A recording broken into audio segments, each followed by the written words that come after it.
नमस्कार, MA news में स्वागत है। मैं हूं नीरज।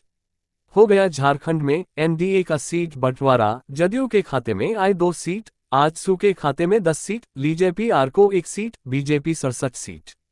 बने रहिए एमए न्यूज के साथ। मित्रों, भारत के यशस्वी प्रधानमंत्री श्रीमान नरेंद्र मोदी जी के नेतृत्व में देश में एनडीए की सरकार है और एक वैभवशाली, गौरवशाली, संपन्न, समृद्ध और शक्तिशाली भारत का निर्माण मोदी जी के नेतृत्व में एनडीए की सरकार कर रही है। मोदी जी के नेतृत्व में देश तेजी से आगे बढ़ रहा है। आज एनडीए देश में विकास और सुशासन का प्रतीक है। झारखंड में भी चुनाव का बिगुल बज चुका है। इंडी गठबंधन की सरकार ने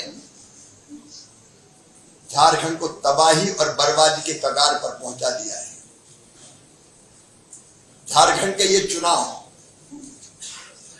सत्ता पर कौन काबिज होगा केवल इसका चुनाव नहीं है, ये झारखंड की अस्मिता बचाने का चुनाव है। झारखंड में माटी, बेटी, रोटी बचे, नौजवानों के रोजगार सुरक्षित हो, महिला सशक्तिकरण हो, गरीब कल्याण हो, किसानों का उद्धार हो और भ्रष्टाचार का हम सफाया कर पाए, सुशासन और विकास दे पाए। इसलिए झारखंड में हमने फैसला किया है, केंद्र ने फैसला किया है, केंद्रीय नेतृत्व ने भी तय किया है कि झारखंड का ये चुनाव एनडीए लड़ेगा मिलकर। और झारखंड में एनडीए के स्वाभाविक हमारे सहयोगी आजसू के अध्यक्ष यहां बैठे हुए हैं, सुरेश जी, उनकी टीम यहां बैठी है। भारतीय जनता पार्टी, आजसू, जनता दल यू और एलजेपी झारखंड में मिलकर चुनाव लड़ेंगे। मिलकर हमारा अभियान भी चलेगा। आपस में चर्चा हमारी पूरी हो चुकी है। सीट शेयरिंग पर भी सहमति है और जल्दी हमारे उम्मीदवार घोषित होंगे। चुनाव के अभियान में हम कूदेंगे और इंडी गठबंधन के जेएमएम कांग्रेस की सरकार के कुशासन का अंत कर कर ही हम चैन की सांस देंगे। हमारे आदरणीय कृषि मंत्री शिवराज सिंह चौहान जी ने आप लोगों को बताया कि ये चुनाव हम प्रधानमंत्री नरेंद्र मोदी जी की नेतृत्व में एज ए एनडीए लड़ना चाहूंगा। और शिवराज सिंह चौहान जी ने आपको ये भी बताया कि झारखंड में हमारा जो एनडीए है उनका एक प्रमुख घटक दल है आजसू पार्टी, जनता दल यू, लोक जनशक्ति पार्टी। और उस दृष्टिकोण से ये चुनाव हम लोग बीजेपी और ये तीनों पार्टी मिलकर लड़ना चाहूंगा।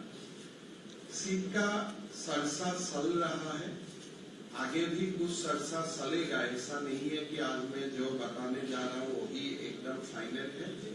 कभी कभी परिस्थितियों को देखते हुए नामांकन का समय अभी भी है, कुछ सामान्य परिवर्तन इधर उधर हो भी सकता है और होना भी कभी स्वाभाविक होते हैं। लेकिन जो फिलहाल जहां तक हम पहुंचा हूं वहां तक का बात मैं आप लोगों का सामने रखना चाहता हूं। पहले हम आजसू को अभी तक जो हमारा डिस्कशन हुआ, ये 10 सीट में आजसू लड़ने जा रहा है, जिसका नाम मैं आपको बोलना चाहूंगा। एक पहला सीट होगा सिल्ली, जहां से आजसू लड़ेगा। रामगढ़ आजसू लड़ेगा। गोमिया आजसू लड़ेगा। ईसागढ़ आसू लड़ेगा, मांडू आसू लड़ेगा, जुगसलाई आसू लड़ेगा, डुमरी आसू लड़ेगा, पाकुर आसू लड़ेगा, लोहारदगा आसू लड़ेगा, मनोहरपुर आसू लड़ेगा। सो अभी तक जो हमारा सरसा हुए इस हिसाब से ये 10 सीट आसू लड़ेगा और हम लोगों को अपेक्षा भी होगा कि आसू अपना उम्मीदवार ये 10 सीट में घोषित करे। जनता दल यू का साथ अभी तक का जो हमारा सरसा हुआ है वो सरसा का अनुसार जमशेदपुर वेस्ट और तमार जनता दल यू लड़ेगा। ये 2 सीट जनता दल यू लड़ेगा और हम निश्चित है कि जनता दल यू ही अपना पार्टी का नाम घोषित करेगा। लोक जनशक्ति पार्टी 1 सीट में चुनाव लड़ेगा, वो होगा 17 से लोक जनशक्ति पार्टी चुनाव लड़ेगा। 17 थोड़ा मेरा हिंदी कच्चा है तो मैं आप लोगों को पहले बता वो आसाम की टोन भी है वो। तो वो सीट से लोक जनशक्ति पार्टी लड़ेगा और बाकी सीट में 1-2 सीट का एक भी सीट छोड़ के बाकी सीट में स्वाभाविक है भारतीय जनता पार्टी लड़ेगा। यही सीट का एक मोटा मोटी जो डिस्ट्रीब्यूशन है, जनता दल यू 2, लोक जनशक्ति पार्टी 1, आसू 10 और बाकी सीट ऐसा नहीं है कि बीजेपी ही लड़ेगा, कहीं कुछ सरसा में 1-2 इधर उधर हो सकता है, पर मूलतः यही पिक्चर है जो मैं आपको बताने के लिए हमने आप लोगों को निमंत्रण किया था। और मेरा लगता है कि अभी बाबूलाल जी और सुदेश जी दोनों को ये चुनाव का नेतृत्व लेना है और दोनों कैसे चुनाव को आगे बढ़ाएगा दोनों आप लोगों का सामने पेश करेगा। मैं बाबूलाल जी को निमंत्रण करता हूं कि चुनाव का बारे में सुदेश जी और बाबूलाल जी आप लोग का सामने बोले। अब बड़का गांव बीजेपी लड़ेगा। मैं सुदेश जी से आग्रह करता हूं कि आप प्रेस को संबोधित करें। धन्यवाद। आज हमारे एनडीए के संयुक्त बैठक में मैं आदरणीय केंद्रीय कृषि मंत्री जी का, आदरणीय असम के मुख्यमंत्री जी का जो हमारे प्रभारी भी हैं, आदरणीय हमारे प्रदेश के अध्यक्ष भारतीय जनता पार्टी बाबूलाल मरांडी जी का, हमारे सहयोगी सांसद गिरिडीह और हमारे पार्टी के जनरल सेक्रेटरी सहीश जी का हार्दिक स्वागत करते हैं। मैं आप सभी का, सारे मीडिया के प्रतिनिधियों का हार्दिक स्वागत है, अभिनंदन है। आज हम सभी संयुक्त रूप से इस प्रदेश के अंदर चुनाव लड़ने की घोषणा संयुक्त रूप से करने के लिए इस प्लेटफॉर्म में हम सभी लोग आए हैं। वर्तमान राज्य की परिस्थिति और हमारा लंबा संबंध ये अलग से विषय नहीं है जिसके बारे में हम चर्चा करें, लेकिन पूरे राज्य की कमोवेश भावना यही है कि दोनों दलों को साथ में देखना चाहती है और जब दोनों दल साथ में होते हैं तो राज्य और राज्य की जनता के अनुकूल भावना के अनुकूल परिणाम भी आते हैं।